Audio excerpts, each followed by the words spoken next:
Your mortgage is the first thing you pay. First thing. That missed payment will haunt you for a long time.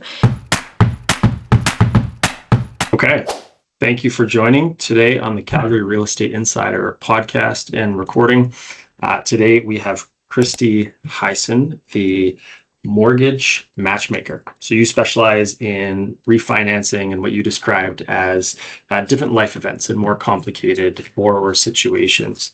So thank you for coming on. First of all, I would love you to introduce yourself, tell us what you do, and can you maybe describe in your own words what that means, right? A non-traditional lender. I think you were just referred to as A lender or B lender from a traditional lender. So in your own words, what do you focus on? What do you do?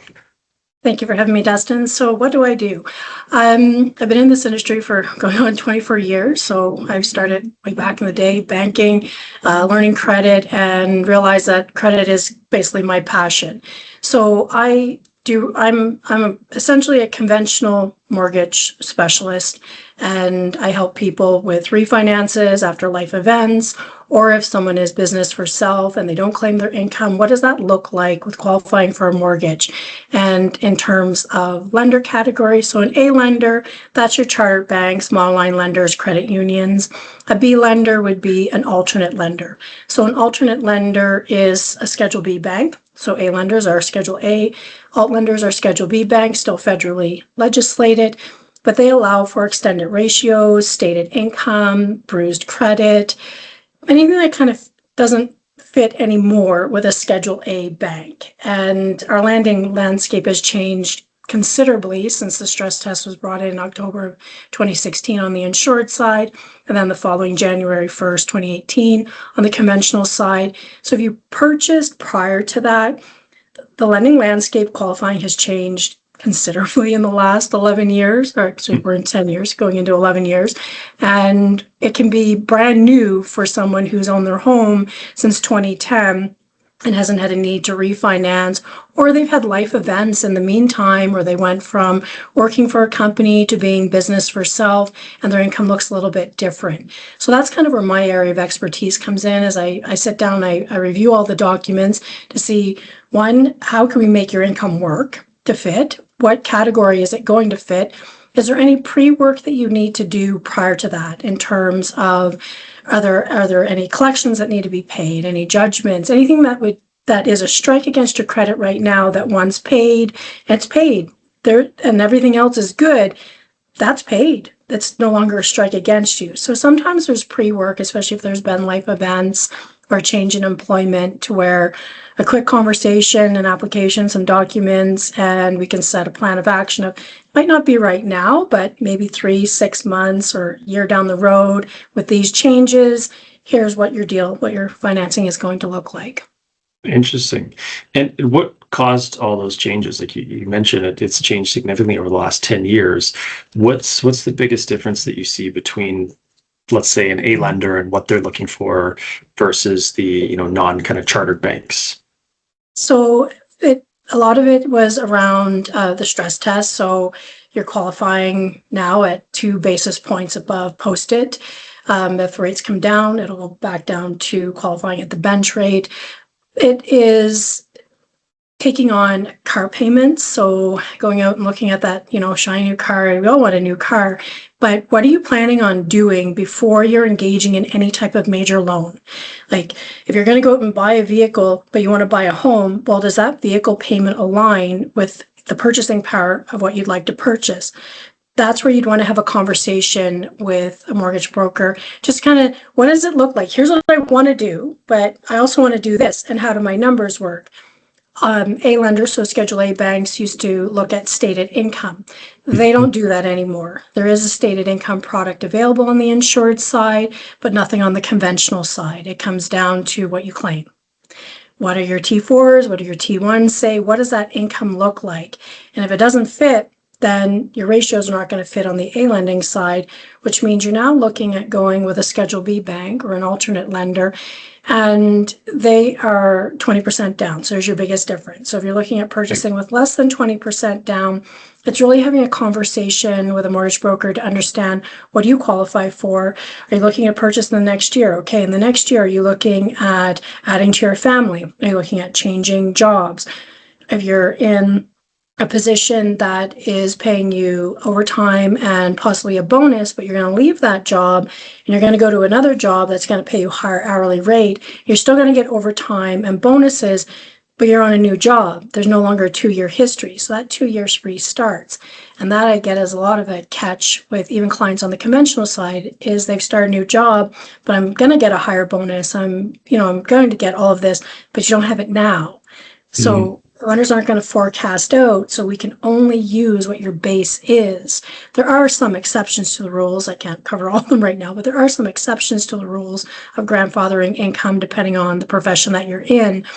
But that can be a huge detriment if you did a pre-qualification a year prior and you're using those numbers, but you've had changes.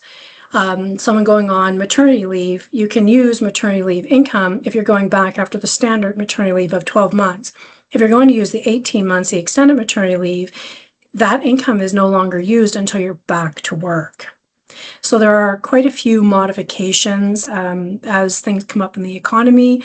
Lenders tighten. They tighten on Schedule A side, they tighten on Schedule B side, because they're looking at the outlook of where we are economy-wise across Canada. In Alberta, we're fortunate here. Our province seems to be very resilient. We have a lot of natural resources that keep our employment steady, and we don't suffer some of the impacts in other provinces, but it's still looking at, here's what I'm looking to do, but I want to buy a home.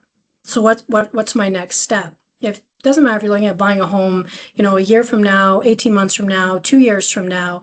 It's starting that conversation of, here's what I'd like to do. How much of a down payment do I need? Do I need to make any changes to my credit? I was looking at buying a car. Let's plug in that number. Let's see if that car payment works. No, that car payment doesn't work. So let's see, that timeline. You're going to buy your home once your mortgage closes. You can buy a car the next day because you're in the qualifying period. And it's only going to impact you again if you're looking at purchasing or switching to another lender. So it's always kind of conscious of, what does the next 5 years look like when you buy that home? If you're going to do a 5-year term, well, we're looking at expanding the family. We're looking at doing this. You don't have to commit to it, but what are you looking at doing, and how is it going to impact you in the terms of qualifying for a mortgage? Yeah, and you sort of answered one of my questions, which was, at what point do you engage a mortgage broker, and, what kind of role do you play in there? But it sounds like before you even start considering buying a home is the right answer, right? For that pre-qualification. I think a lot of times when a buyer is ready to buy, they go to the builder, they pick their product, or whether it's a builder or resale, they find the home they want, then they go to the mortgage broker. And then I'm sure sometimes that can make your job more difficult. But in relation to that timeline, and I know you don't necessarily focus on first-time home buyers, you mentioned you focus a little bit more on the, second home or kind of more down the line, but what is that kind of perfect timing for when someone should reach out and engage your services, or at least try and get some advice from you? Well, as they should, anytime, if you're looking at buying, and it doesn't have to be like today, it can be down the road, or you're looking at engaging a builder for a new home purchase or a new home build. Engaging a broker early is never a bad decision, because there are times I've had conversations with clients who are looking at purchasing, let's say, a new build, but they also want to buy a vehicle. They're having, a baby's on the way. Well, that build can be anywhere from 6 months to 8 months to a year, depending on the price point. We have to factor in today is what your numbers look like. But what does your numbers look like when you hit 120 days to close? Because your application is re-adjudicated then. So you're approved for your new build today. But let's say the broker you're working with doesn't say there's no cars, there's nothing. Your snapshot today of your credit, of your income has to be exactly the same when you come to the 120-day mark to the 30-day to close. Nothing can change in between there. There are no credit checks. If a lender sees, oh, well, I see this finance company since we did the initial approval. I see this, I see that. well, we need proof that there's nothing that they haven't taken out additional financing. So essentially, if you're buying a new build, the day you sign that contract, you get your approval. That is a snapshot that needs to be there today, as well as 6 months down the road, 8 months, 12 months, whatever that projected closing date is. Right. If you're in an industry that could possibly have any layoffs, then doing a new build is not a good idea. Because if your income changes, it can change your qualification. And just because you're approved today does not mean that that lender is going to be approving you again when it comes down to receiving that possession letter. So, yep. Go ahead, you finish. I was just going to say, there's a lot of moving parts when it comes to purchasing a new build, and that's something that has never really changed. Whether there's changes in policies, it's setting that plan of action. I was going to ask if you see any differences between different lenders, because being in the new home build space, we've talked to a few different brokers, and I find a lot of variance in terms of what the rules are, the structure. And I've even heard of some who basically you sort of lock in your rate up front and they'll hold that for the next 6 months. And if you lose your job or you have a change, that there's not a reassessment at the end. They kind of hold that. But I'm curious from your perspective, kind of what you've seen based on the different financing and if the current market conditions has changed that at all. There are. I mean, there are some lenders. So a lot of the large banks have programs to where they have a builder rate. And if you're buying with a builder that is kind of within their wheelhouse or within their network that they're familiar with, they're going to offer a rate hold. I don't know the exact periods of time, or I don't want to comment on if you do an application today and something changes, because they are federally legislated. So there is always that chance of what if. And that's what I look at on mortgage financing, especially in a new build. Well, what if? Well, what if something does happen? And this lender says, no, I'm sorry, we do have to re-adjudicate it. Those are things that you want to kind of plan for. Buying a new build is exciting because client gets to customize, pick what they want, do their own landscaping, but you also want to make sure that during that build process that you're aligning with what if something does happen with that lender that did that rate hold and said not a problem, and now you have changes. Do you have access to 20% down if you're putting 5% down or 10% down? Do you have access for a cosigner? It doesn't mean your deal's dead and not going to be able to go through. It just means it needs to be restructured. What does plan B look like? I have plan A, plan B, plan C sometimes with clients because things can change, right? Well, our plan B is this. Okay, good. I'm confident in signing that purchase agreement because I'm comfortable with what my plan B is should something go awry. Right. Okay. So in the Calgary market as a whole, what are some of the biggest misconceptions that people have about what they can actually qualify for? Well, I think one of the biggest misconceptions, this goes back to my days when I'm working with new home buyers, is let's say you're pre-approved for $700,000. That is a substantial payment to it. So you get excited because I'm pre-approved for that $7,000. You got 8 months for the house being built, but they're not prepared to live that payment. So if they live that payment, that $700,000 home, that doesn't become very attractive anymore. Right. Something around that $550,000, that $600,000 range does, because you still have car payments. Say you want to do RSP contributions, you like to travel, you have children in daycare. It's always living that payment. So that's something to look at, I think, from a new home buyer's perspective, especially is, yes, you can be pre-approved for that maximum budget because lenders look at your income, they look at your debts that you have on your credit bureau, child support, if it is applicable, but they don't look at what your extracurriculars look like. What does your lifestyle look like? So it's living that payment. I think that's a lot of misconception. A lot of the clients that I help out kind of after the fact they got a little bit in over their head in terms of sticker price and, but the bank said I qualify for that. Absolutely, but you have to live that payment. So you want to buy a home, and you don't want to be home poor. You want to be able to decorate your home. You want to be able to still travel, do the things that you want to do. So that desired price point might change a little bit, or you might not be buying single family home, but starting out in a townhome, grow your family, right? Have your 1.5 children as you're moving up. You've got some equity in your home. Now look at building that $700,000-$800,000 home because you know what it's like living that payment at that $500,000-$600,000 range. You build some equity. Your children may now be born. You're not like looking at expanding anymore. So you know what your costs are, or you know after, this certain point, daycare costs end when they go to school. Like just freeing up additional cash flow. I know with one of the clients I'd worked with a couple of years ago, I did the living payment scenario with them.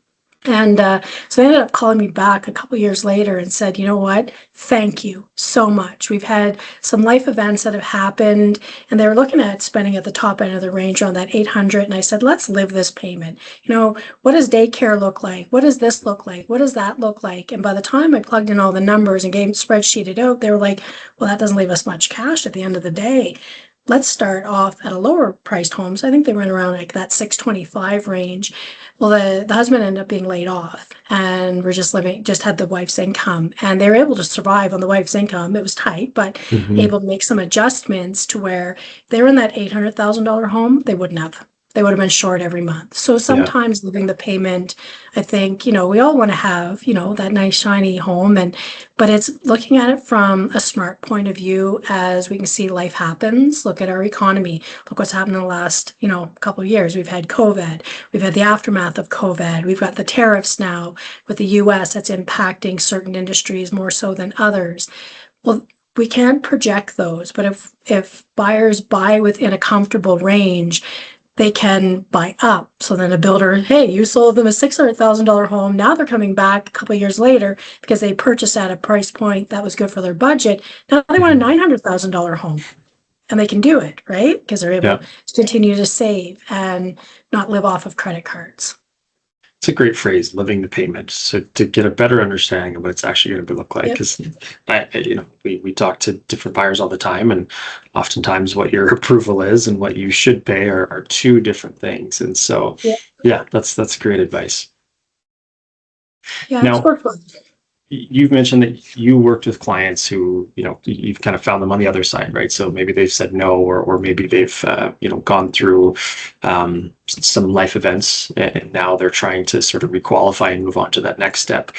How does that process differ? And what do you see kind of as a value in terms of what you're giving to them as far as advice or getting them the right position? What does that look like for you?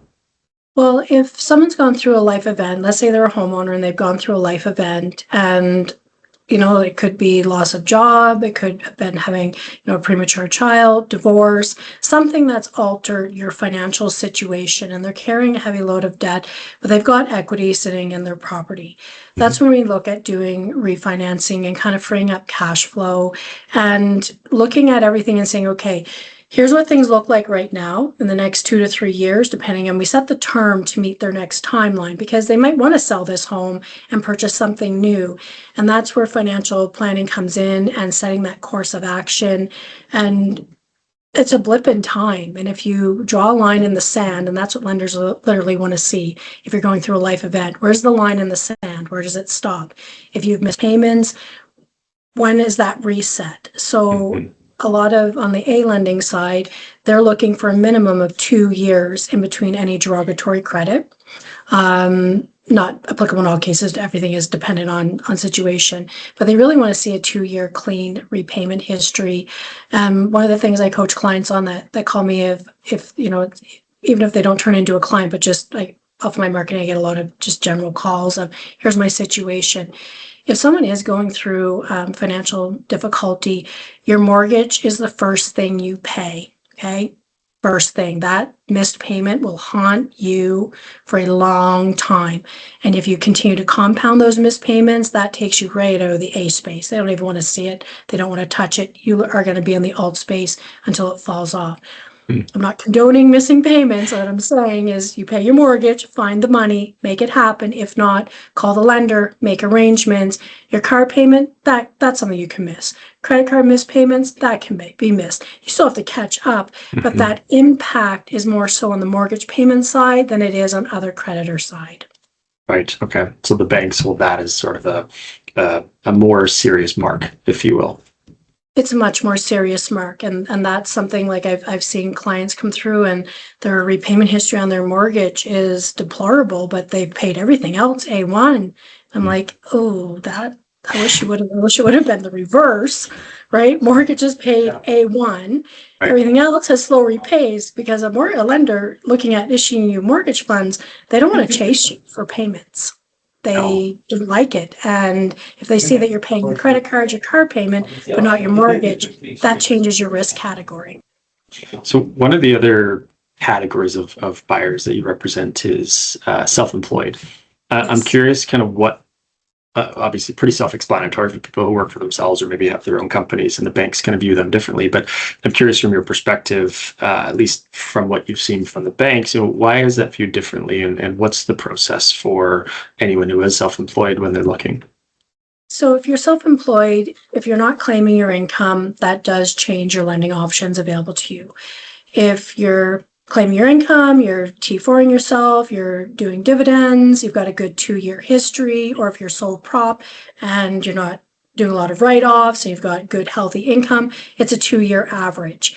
If you have financial statements, they're good, they're healthy, and they can see retained earnings, net income after tax, then there are insurer programs that you can also do a stated income files through. If it's a strong company, the conventional side, there's lenders that will look at adding in net income after tax, less dividends. So if you T4 and you've got a good amount of retained earnings, good net income after tax, well, we can use that to gross up your income by 50 to 60% without you actually having to claim it. Now, if you don't have that and you just have basically a bank account where your commission's going in, or if you're a trade, then we look at stated income. So then you need 6 to 12 months of business bank statements to meet alt lender guidelines. And then it's literally tabulating up what do you have going in versus what you have going out. What is that excess in a run of a month? That's where you might need 12 months of bank statements, because let's say that 6 months doesn't give that full picture because you're seasonal and your busy time is between April and October. Well, January to June doesn't give a good snapshot of your business. Therefore, we need 12 months. So the lender's going to look at 12 months. Okay, we can clearly see that there's an uptick in business between April and October. Therefore, they're going to look at the other months within the year, but they're really going to focus on your major earning months. So everything kind of, when you're getting into business for self-income, there's a lot more layers than it is with someone who's T4'd or hourly or salaried. And where does it fit? And I think most buyers, myself included for the longest time, were under the impression that self-employed was directly related to T4 income, and that's what you have to use for an approval. But it sounds like there's a lot of alternative ways to measure your debt repayment ability. Well, there is. So you have T4, T5. So T5 dividend income seems to be more prevalent as of late. You pay lower taxes, and there's some benefits to that, as long as you have a good 2-year history. Okay, so income is averaged. If your current year is higher than your previous year, then the income is averaged. If it's the same, then use that amount. If the current year is lower, it's the lower of the 2 years. So someone who's self-employed, as long as you're consistent in what you're claiming, so you can't T4 yourself 1 year and T5 the next year. You don't have a 2-year history. And I see that sometimes. So that can be a game changer right there. It's like, we don't have the 2-year history. So therefore, we're going to have to now go with stated income, or you're going to have to wait another year and either T4 or T5 yourself. So depending on what your last tax filing was, that's what you have to claim that following year. Not that amount, hopefully more, depending on what you need for income. But you can't you can't swap it out. You can't 1 year be T4, you can't 1 year be T5, or change your amount. So that's where the planning comes in. If you T4 yourself and T5, so dividend and regular T4 income, you can kind of say, okay, well, this year I paid myself $20,000 in dividends, $50,000, let's say, in T4. What do I need to do next year? Well, I need to have a little bit more qualifying room. Well, what can you increase, right? Do you want to increase your dividends? Do you want to increase your T4s? So it's just kind of sometimes looking at the numbers and adjusting your income, if that's something that the client is okay with, to align yourself to be able to purchase at a desired price point. Or if you don't want to pay the taxes, then you look at stated income with 20% down. Right. Now, I know part of the conversation as you start to get further into your mortgage and you're paying down and all of a sudden you have equity. How does that play a role in kind of how you're viewing financing going forward? I know a lot of people look at leveraging their equity through a home equity line of credit, but that has potential implications for any refinancing. Can you kind of talk about any experience you have or what you've seen clients do when you start to accumulate that equity and you're looking to make a move? So if you have accumulated equity in your property, and let's say that you're going to turn that property into a rental, then it's good to look at doing a refinance, not a home equity line of credit. That is, it's not viewed as lenders as an interest-only payment. They take the balance. Depending, every lender has different policies and guidelines on how they look at it. But a majority on a secured line of credit will amortize it over 25 years at benchmark or prime plus 2, just to get a comfort level for a future payment. If you're looking at accessing your equity, it's a good thing to access it before you enter into a new purchase agreement so that you can't be audited by CRA and say, oh, you use that as your down payment. Right? You got to have a cut tie. So you do. Can you explain that? Sorry. Well, you're not able to use your equity from your property on a rental to purchase a primary. Right? You can't. It's investment income.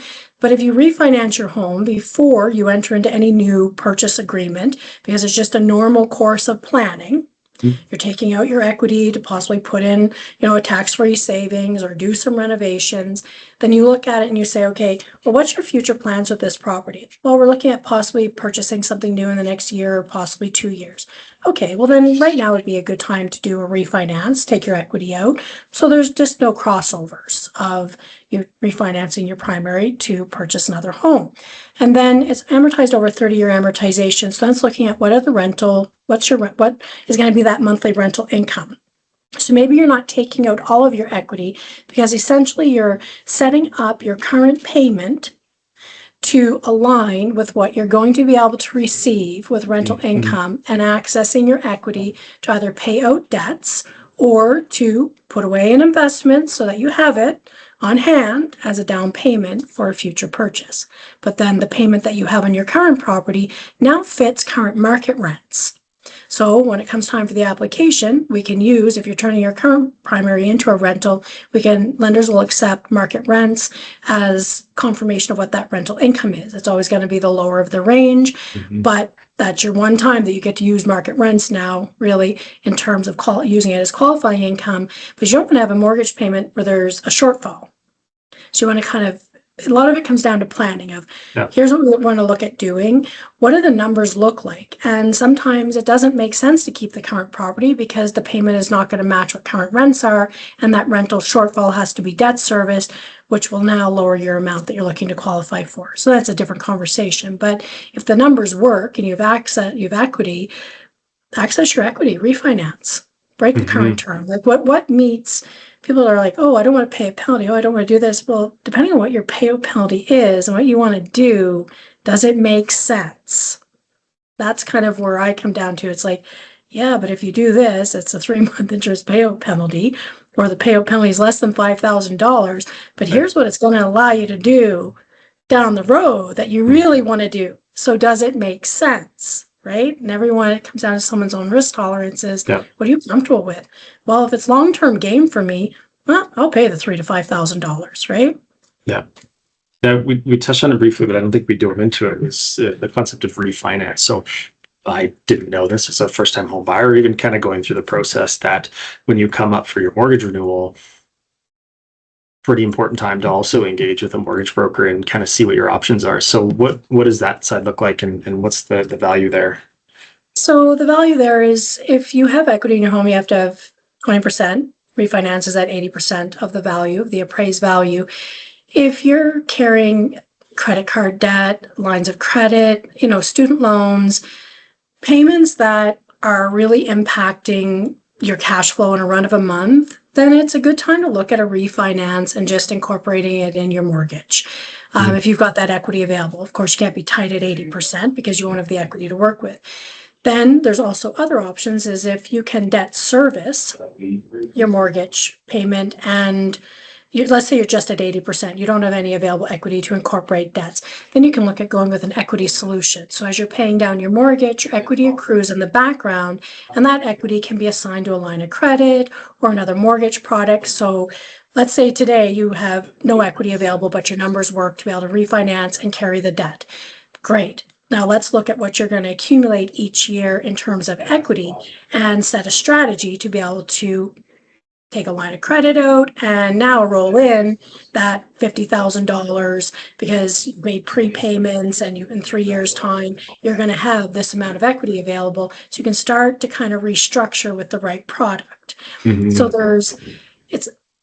I know everyone's rate driven, but rate is not number one. And when you're looking at mortgages, flexibility, prepayment options, what does the future look like? If you want an equity product, they're not going to be your best rate in town, right? They're going to have competitive rates, but you've got to kind of look at what does the long term of my mortgage look like and what do I want to be able to do with my home's equity. And going with an equity product is a really good solution because you don't have to requalify. As long as you maintain your payments and your credit hasn't slipped, they're going to issue you your equity to now pay out debts. And you're not requalifying unless your credit has slipped or there's been something that's noticeable, then yes, the lenders are going to requalify you to access that equity. But typically clients going into that product run their credit very well, income is stable. They just want a plan of when can I absorb the rest of my student loans? When can I absorb this line of credit? What does that look like? And then it's setting it up with, well, if you make these types of prepayments, go with biweekly payments, there's ways to kind of naturally drive it down. I mean, it's pretty clear to me, Kristi, that you're have an abundant source of knowledge as it comes to mortgage and financing and everything, and pretty obvious to anyone who's hopefully listening or who hears this that speaking with someone like you prior to even thinking about buying a home, I think step one is what's your financial plan and what do you actually want to do and what do the numbers come down to. Then let's talk about what kind of house you want to buy. But obviously there's a whole lot outside of simply getting someone a mortgage that is within your job there. So I'm learning quite a bit too throughout the process of just some of the small tidbits that I didn't know. I'm curious though, from your perspective, what are you seeing in Calgary right now? Like, is there anything that's kind of coming up right now? Well, obviously the market has different cycles and we're in a different cycle than we were 14 months ago. What are you seeing? What's different right now? Home values have come down, so that can be challenging when you're looking at doing a refinance to be able to free up cash flow. They've dipped quite a bit, so that's something that we can't really counteract until kind of we go through this cycle. Other than that, really, Calgary, we've got a good market. So our market is pretty resilient. It might not be something that can happen now, but then what does it look like next year? Okay. That's where you're looking at. If someone comes to me and says, I'm looking to refinance and we go through the process. So I work with appraisers that will do value quotes for me, just based on my volume of business. Hey, they're going to do the appraisal, but I need a value to work with.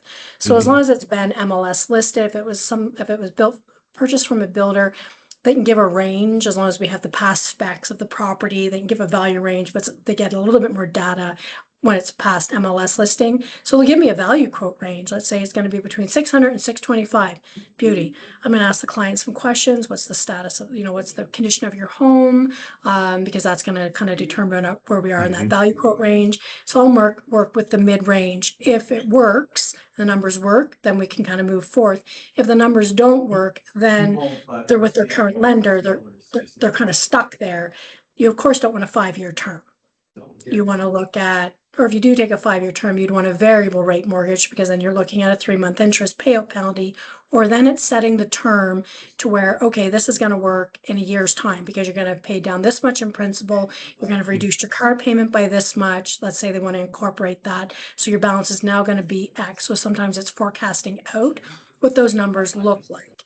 But yeah, it's kind of figuring out where they are. And again, setting that plan of action of, it doesn't work today, but you want to be conscious of what you do and the term that you renew into, because you do want to be, yes, conscious of payout penalty. And sometimes a variable rate's the best way to go because you know it's 3 months interest payout. That's a good rate right now. Go with a 5-year term because let's say in a year it doesn't work. That's great. You're in a mortgage. You got a good rate. It might work in the second year. So a lot of it's pre-planning of, my rule is kind of that 3 to 5 years. What does everything look like in 3 to 5 years? Of course, things can change, but that's how you can do a lot of planning.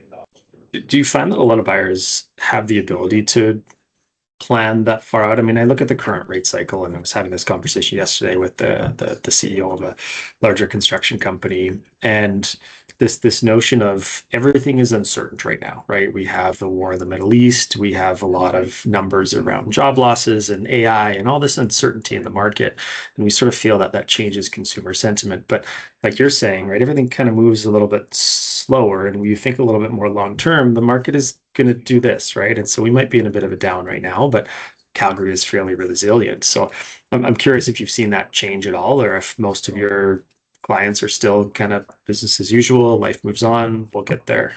Business as usual, life goes on. If I'm forecasting out numbers, I increase the rate. I don't know where rates are going to be. So if I'm looking at, if someone wants to do something in a year's time or 2 years' time, I don't hold that crystal ball of where rates are going to be, what's going on in the world economy. So I'll forecast out rates. So I'll add on a point.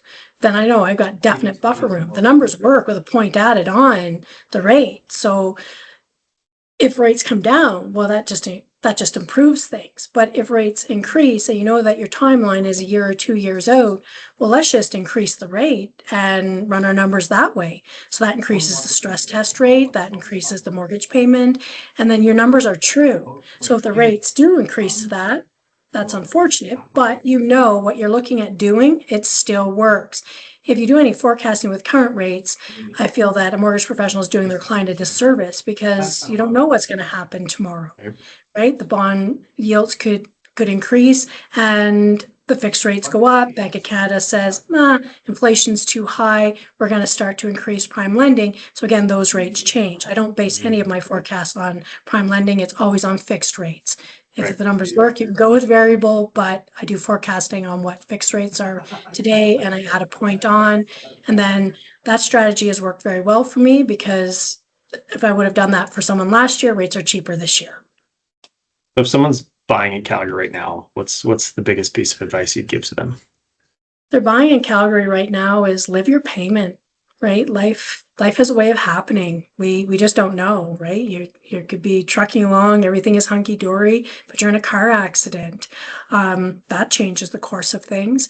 Having proper insurance in place is huge, and doing that when you're young can save you so much aggravation down the road, because if you are diagnosed with some type of illness or there's something that has happened like vertigo. I got diagnosed with vertigo a couple of years ago. More than a couple of years ago, probably about 15 years ago. I already had my life insurance in place. For me to get new life insurance, that diagnosis never leaves, whether I'm experiencing symptoms or not. So now my cost of insurance is so much higher on anything that I do because that lives. It doesn't go away. There's no time limit on it. It's in your records, right? So it's always something of, yes, it's an extra expense. Do you need it today? Maybe not, but it's good to look at. Like in life insurance, disability insurance, critical illness insurance. With mortgage insurance, there are different types of mortgage insurance. Ones that will protect you against disability if you were to be injured on the job or you're in a car accident. It'll cover your mortgage payments for 2 years. So, I hear a lot of, oh, well, that's so much extra. That's an extra, $50 a month or $100 a month. But you may not need it, but if you do need it, that payment that you made is definitely worthwhile. So I think a lot of it comes down to pre-planning. And no, you can't forecast out what's going to happen in the next, year, 2 year, 3 years. But if you plan properly, you can protect yourself. Yeah, I mean, it's no different than speaking to you prior to going down the search. It's just preparing early, right? Being prepared for what can come, and as best you can, put a plan in place to, hopefully you don't have to enact it, but at least have a plan in place, or plan A, plan B, to make sure that you're ready. That's why I run my life. I run on plan A, but you know what? I do have a plan B there because life can change in a heartbeat. And just based on the clients that I work with, it really opens my eyes to how much life can happen and how ill-prepared a lot of us are if something does happen. Having a rainy day fund, if you're looking at going into, if you're a young new home buyer and you're using all of your savings as your down payment, you technically have no fallback. Mm-hmm. So looking at having your 5% down, but then also having maybe another 3 to 6 months worth of savings on top of that, still in investments, is a really good strategy, because if something does happen, you can start to dip into that. You may not need all of it, but if there's a gap between being laid off and then unemployment insurance kicking in, well, you can tap into your savings as opposed to dipping into credit. Of course. So any last advice to anyone who's searching or going through the process of buying a home or maybe renewing or refinancing their home? Any lasting advice? Looking at options, right? You can talk to a few people. Your bank is not always your best point of contact, and I'm not doubting them. I work with a lot of major banks and I love them. They're great lender partners, but they only deal with their products. So they don't know to say, like with clients that are declined, it's just you don't meet their guidelines. That doesn't mean it's stopped. It means you're going out and searching now for someone else to say, hey, here's my situation. What can I do? And I know I have a lot of quick conversations with people that change the trajectory of a lot of things. It's like, no, that's not going to work. Here's what you're going to need to do. And then they do end up coming back. But it's that quick conversation of, here's what happened. I'll ask some probing questions and say, okay, sometimes I can answer it. Sometimes I need to see some things, but it's just having conversations, looking at what do you want to do? Is this maybe a refinance isn't something you want to do because you're going to sell in 2 years' time, or maybe it does because it's going to create additional cash flow that's going to allow you to save more in that meantime. So just having the conversations and thinking about, what do I want to do in life? Like, what does my life look like? What does the next 3 to 5 years look like? And what can I do today to help me be able to achieve those goals within my timeline? Amazing. Well, Kristi, thank you so much for taking the time and for all your insightful knowledge. It's clear that you're very passionate about what you do, and that shows. So thank you. Thank you for having me. I appreciate it.